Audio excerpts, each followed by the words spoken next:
How to change my age in Clash Royale. If you need to update your age in Clash Royale, here's what you need to do. Open your Clash Royale application. If you entered the wrong age when first setting up the game, there is no direct option to change it inside the Clash Royale.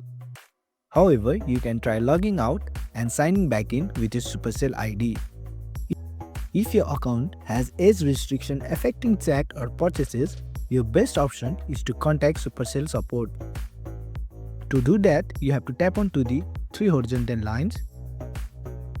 From the pop-up, select Settings, tap onto Help and Support. Then select Chat icon from top right corner. Click on Leave a message.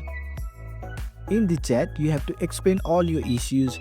Supercell may ask you for a verification before making any changes. And that's it. If you need to change your age in Clash Royale, Supercell Support is your best option. Thanks for watching.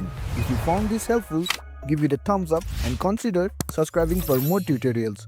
Drop a comment if you have questions or suggestions for future videos. And don't forget to check out our playlist. See you in the next one.